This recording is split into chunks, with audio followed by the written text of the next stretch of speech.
Our last talk of the night. Yeah, so our last talk will be from Will. Yep. Hello. Yeah. Kahit kumakain kayo. Hi. Sana di pa tayo na. Sige na. Okay, go. Game. Okay, as Terence said, I'm Will. I'm Wilfrido Nuqui Jr., a Ruby developer at Assembly Payments. Office mate ko si Terence. Represent. Yeah, represent. By the way, naririnig niyo ako sa likod. Okay, cool. So, been doing Ruby for a decade now. So, yeah. So, kuya. So, overview lang na ito talk ko. Sorry for the I word. So, this talk is about how I typically code. Okay, so I will detail how I normally solve a problem. Yeah. Nahiya ako ilagay, pero sure. So, ayan. And then,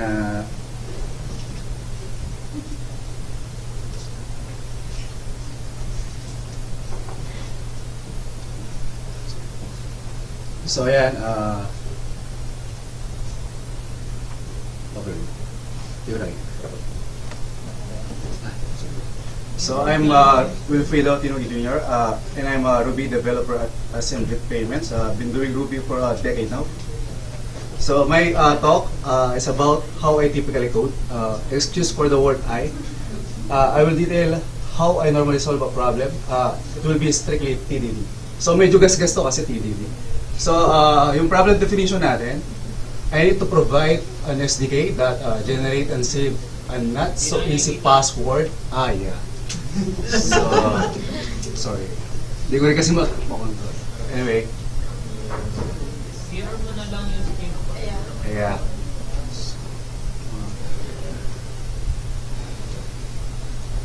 How about that one?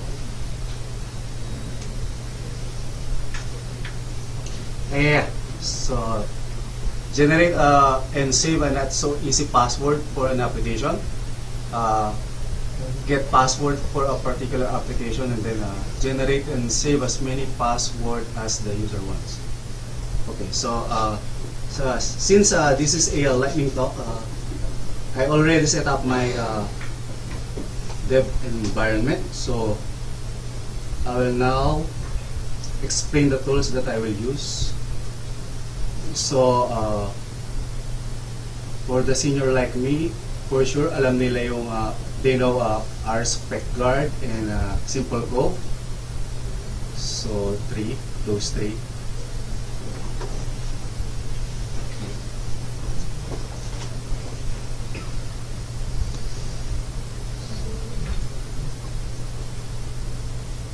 Kita nyo ba?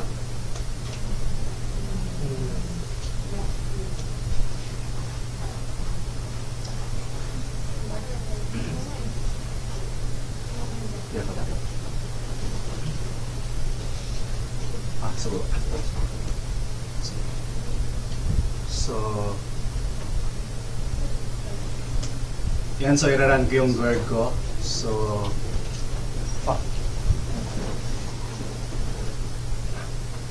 okay, sorry. Okay, so since this application is just starting, we do not have any tests, but the testing of the version, the constant. Okay, so since this application is already done, I just need to replay the commits that I already push in Bitbucket and just clone that in my local. Pwede patulong kasi second time wala ng presentation to. Paano ba yung mirror ito? Command space. Tapos help, please help. Isa na lang sa mga.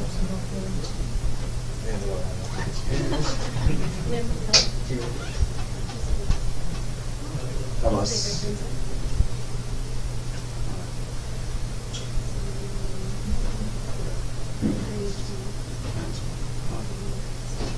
cool. Thank you. Isa lang nandito. Anyway, my first talk was way back 2009 or 2010. when MERB is merged to Rails, resulting to Rails 3. So, yeah. Sorry about that. So I can continue now. Cool. So let's start. I have this Ruby snippet to cherry pick the commits that I did. Okay. Can you see that? Okay, I need to press any key to start cherry picking. So any key again to get the first commit. As you can see, I have many failing specs here. We can check the code.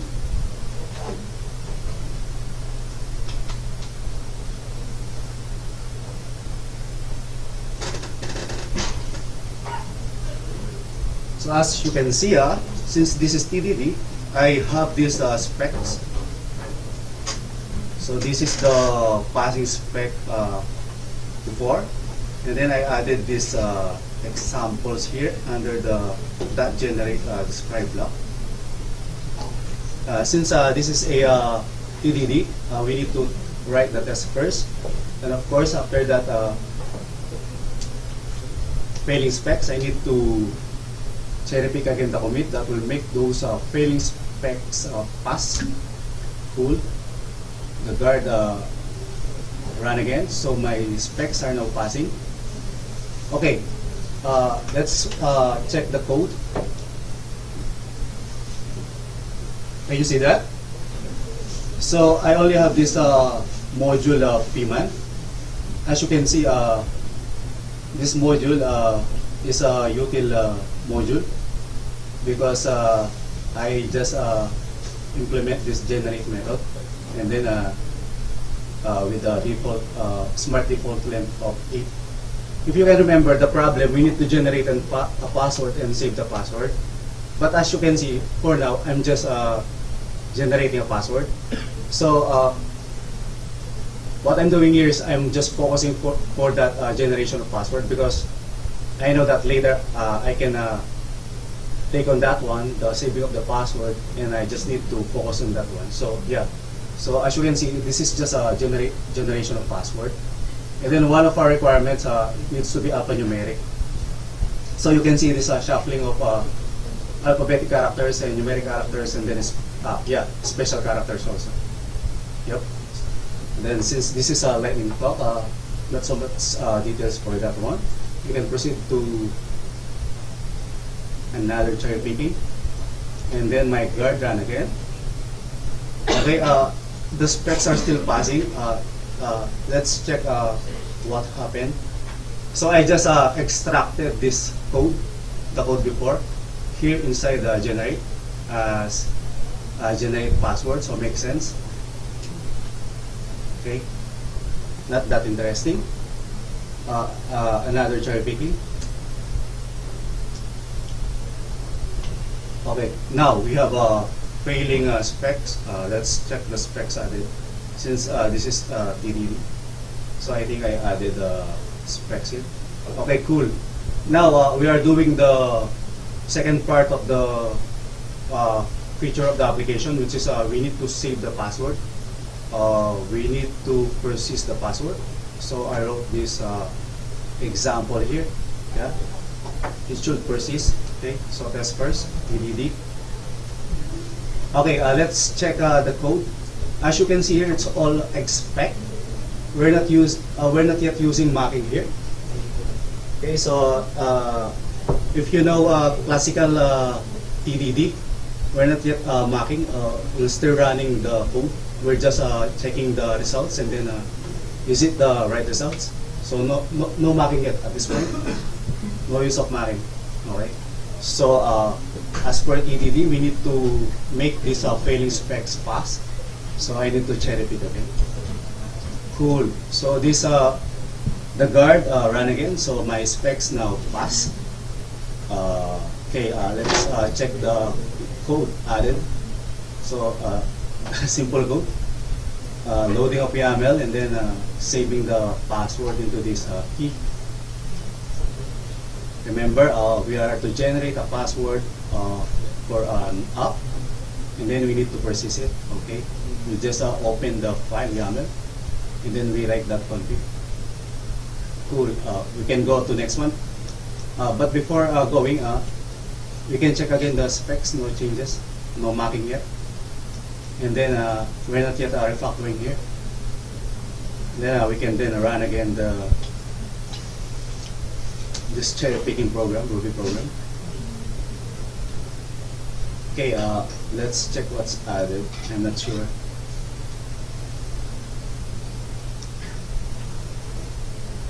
Okay, cool. I think we added this at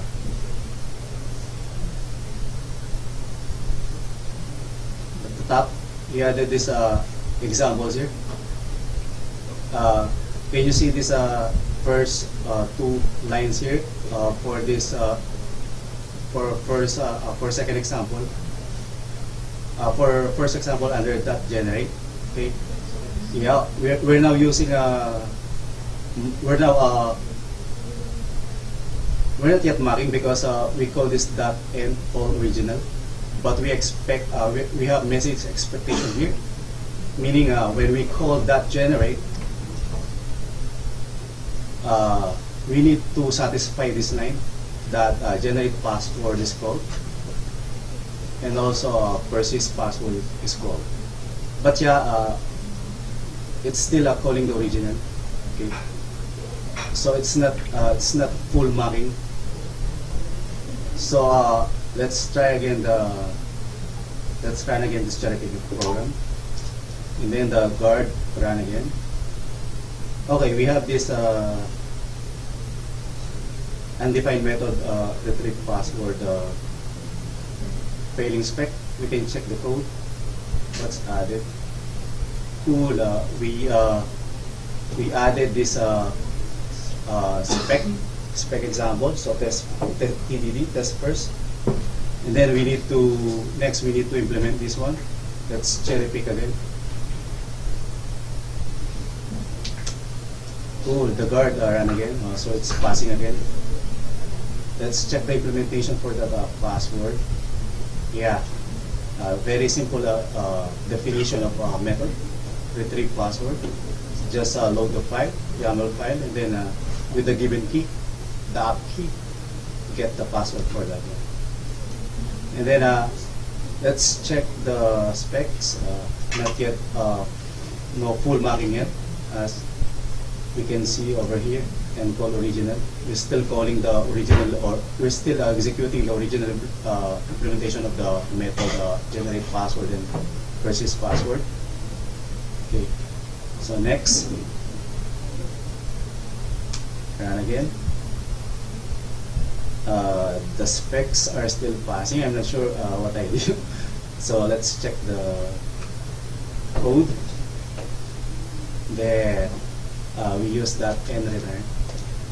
So we have this message expectations marking first, marking here, and then the can response and return password. So yeah. So let's check the next. If we still have no, that's the end. So I will explain now what I did. So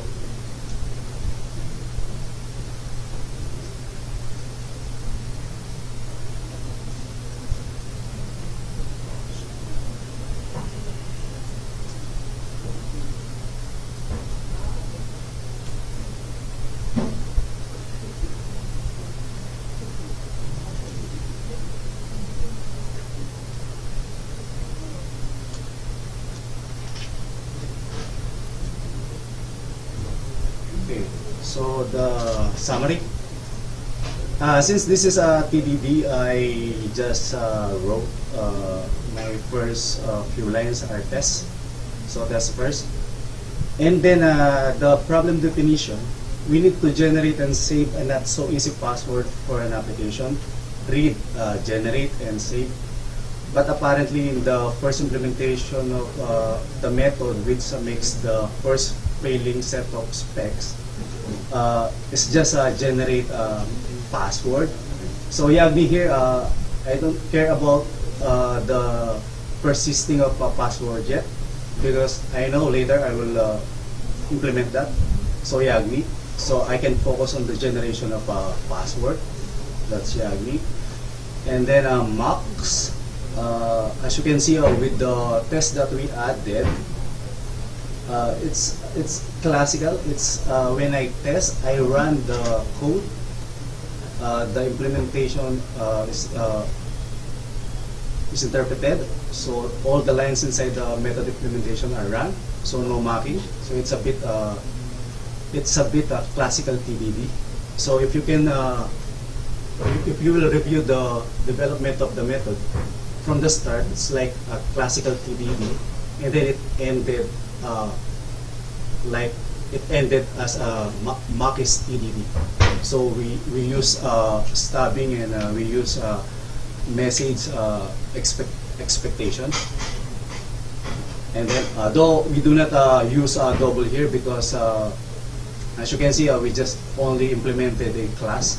We do not have any collaborators or any other class that we need. Sorry, and then last one, I forgot to show you this, the code coverage. As you can see, ended with 100% code coverage. Okay. For me, I cannot code and code and code and then check the coverage. A part of it, it's not even used in production. So yeah, so that's also important in TDD. Also, that's important in TDD because in TDD, since the design is not yet final, or you cannot have a method that will have a final form in the beginning up to the end. So meaning it will be subjected to several refactoring. So if you will refactor, chances are you can leave some methods.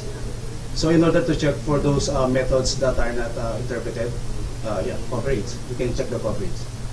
So as you can see with my coverage, 100%. Yep. So that's code coverage. And then yeah, for code for evolution, we start with no mocking and then we mock. It can look classical, but eventually it turned to be Macis TDD. And it has lots of movement and renaming of code. And then mocking and refactoring will typically end at TDD. So as you can see in the start, I don't care about the method. I just code, and then later on I refactor it, and then I use mocking. And and mocking and refactoring, yeah, typically ends at TDD. It's in the latter part of TDD. And then yeah, refactoring will not be effective without this. You cannot refactor if you don't have this. And then yeah, the last that I just showed, that all code must be covered. If, I think that's all. If you have questions, let me know. We can discuss. Or if you have sharing, if you can experience, if you can share your experiences, feel free to share your experience. Yeah, that's all.